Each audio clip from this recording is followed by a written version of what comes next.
The German High Command hears a terrifying roar of an approaching armored division. The sound of clanking treads and grinding gears is blasting through the night, audible for 15 miles. To the enemy, it sounds like 30,000 men are about to attack. They scramble their panzers, they brace for impact. But at dawn, the physics of war shatters. An American soldier steps into the clearing and flips a massive Sherman tank onto its side. It's an inflatable decoy. These traveling roadshow artists just saved thousands of lives without firing a single shot. This is the 23rd Headquarters Special Troops, better known as the Ghost Army, and this is their story. The US Army realized that brute force alone would cost too many lives. Hitler's war machine was dug in, experienced, and brutal. To win without a massacre, they couldn't outfight the Nazis. They needed to outsmart them. The Ghost Army was born out of desperate necessity. It was the brainchild of an unlikely American duo based in London. On one side, you had Major Ralph Ingersoll, a celebrity journalist for The New Yorker, a man full of wild, creative ideas. On the other hand, Colonel Billy Harris, a by-the-book West Point graduate. It was the perfect match. Ingersoll dreamed up the impossible lies, and Harris figured out the military logistics to make them a reality.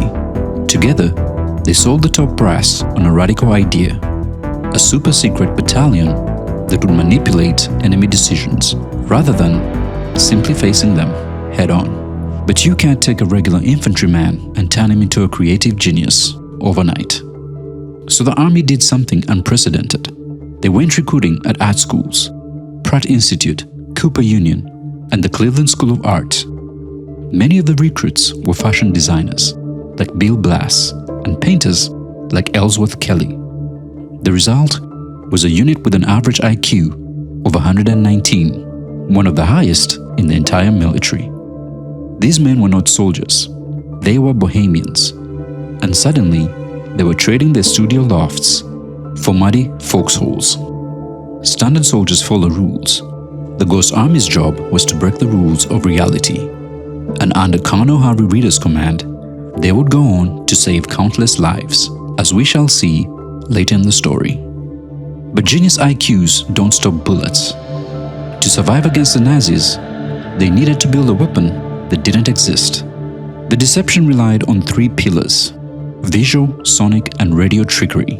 The sonic deception was perhaps the most groundbreaking. Before they shipped out to Europe, the unit went to Fort Knox. There, they obsessively recorded the sounds of war. They recorded a Sherman tank driving through mud, then on gravel, then crossing a wooden bridge. They recorded the specific squeak of a half-truck's tread. They essentially created the world's first sound effects library for a live audience. To play it back, they worked with Bell Labs to develop massive 500-pound speakers mounted on half-tracks. These heater tracks could blast sound up to 15 miles away. But the genius was in the mix. A few soundtracks would space themselves out in a forest. By carefully layering the tracks, playing a tank warm-up sound here, followed by a convoy moving out sound there, they could paint a sonic picture that convinced German listening posts that an entire armored division was waking up. While the sound engineers handled the audio, the 603rd Camouflage engineers handled the visual deception, and their weapon of choice was pneumatic decoys. These inflatable tanks, trucks, and artillery pieces were masterpieces of engineering. A fully inflated Sherman tank looked perfect from 500 feet away, but weighed only 93 pounds. They could be deployed in minutes, but having fake tanks wasn't enough. They had to know how to hide them. This is where the art school training kicked in. They knew that if they left a tank sitting in an open field, the Germans would get suspicious.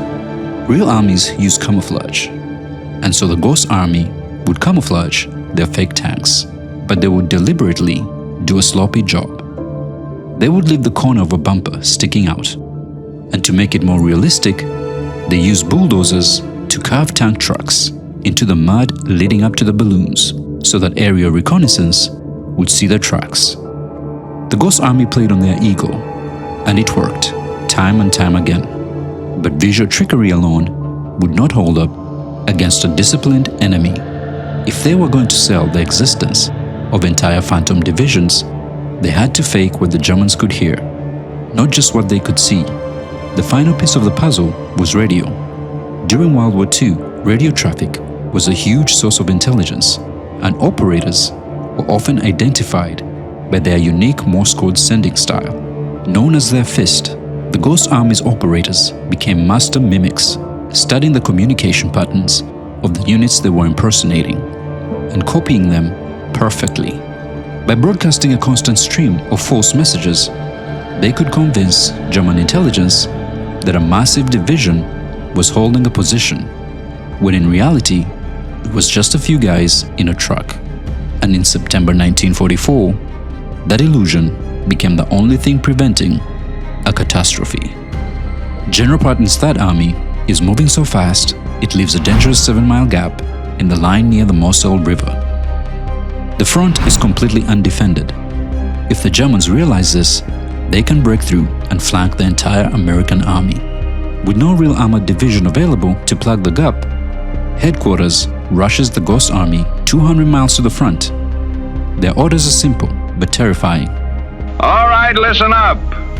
This isn't a drill. The intelligence reports confirm the enemy's movements. Our objective is clear. Hold this line. Every ounce of courage counts right now. We are going to push through this for our country. Now move out. They have to look and sound like a force of 8,000 men with tanks and heavy artillery. And yet, as they climb out of their tracks, they're barely 1,100 artists, armed with little more than handguns and half-caliber machine guns. This is their most dangerous assignment so far. If their lies are discovered, the Germans will annihilate them. At nightfall, they set up 20 inflatable tanks, constantly shifting them from hill to hill to make the force seem larger. Simultaneously, they blast sonic projections of tank columns grinding into attack positions. Miraculously, the illusion holds for 7 days. In fact, it works too well. German intelligence reports a massive buildup of American armor. Terrified of an imminent attack, the German commanders pull their units back across the river and blow up the bridges to protect themselves. The Ghost Army successfully scares the enemy into retreating without firing a single cannonball. But while the inflatable tanks and sonic booms can fool a general looking through binoculars standing miles away, they can't fool the spy sitting at the next table. The Germans have informants in every town. This is where the special effects end and the acting begins. Before entering a village, Ghost Army soldiers sew the unit patches onto their uniforms. If the script says they're the 75th Infantry, they become the 75th Infantry. They call it atmosphere. Soldiers drift into local cafes, order omelets and wine, and stage loud conversations. They complain about the colonel moving the tanks out at dawn, or brag about the new artillery shipment. They know the spies are listening. It's a deadly performance. They are method acting for their lives. One wrong word, one slipping accent, or one nervous glance at the door, and a sniper bullet ends the show permanently. And the ultimate test of this deception is about to unfold in a little German town named Viersen. It's March 18th, 1945. The Americans, along with their allies, stand at the edge of the Rhine River, the final natural barrier protecting the heart of Germany. The Nazis know the killing blow is coming. The only question is, where? The real US 9th Army plans to cross in the north. To protect them, the Ghost Army is ordered 10 miles south, near the town of Viersen. Their mission is suicide bait. Draw the full fury of the German war machine onto themselves. This is their masterpiece. They pull out every stop. They aren't just artists anymore. Tonight, they transform into the 30th and 79th Infantry Divisions. They deploy over 600 inflatable tanks, trucks and artillery pieces. They even construct fake airfields, populated with dummy L-4 spotter planes. But the visual eye isn't enough. As night falls, the sonic trucks begin to scream. They blast a specific grinding audio of heavy pontoon bridges being assembled on the riverbank. Across the water, the Germans hear the sounds of hammers, engines, and shouting sergeants. The deception is perfect.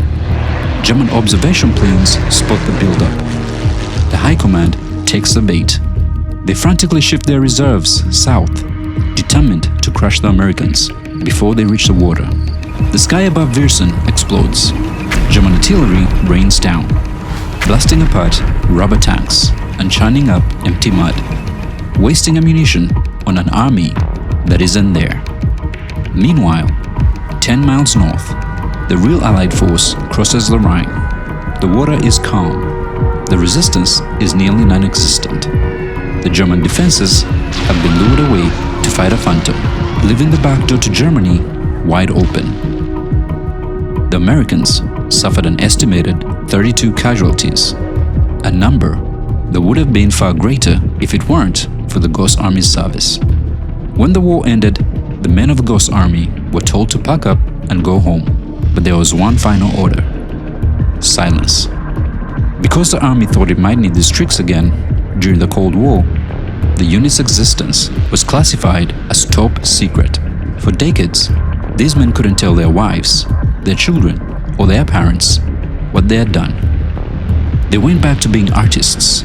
Ellsworth Kelly and Bill Blass became world famous, but a huge part of their lives remained a blank canvas to the public. It wasn't until 1996 that the files were finally declassified. The world learned that 1,100 artists had saved an estimated 30,000 American lives. President Joe Biden honored the Ghost Army unit by signing the Ghost Army Congressional Gold Medal Act into law on February 1st, 2022. They proved that while you can kill an enemy with a bullet, you can defeat an army with an idea. History is full of secrets like this, and there are many more waiting to be uncovered. If there's a story you'd like me to cover, let me know in the comments.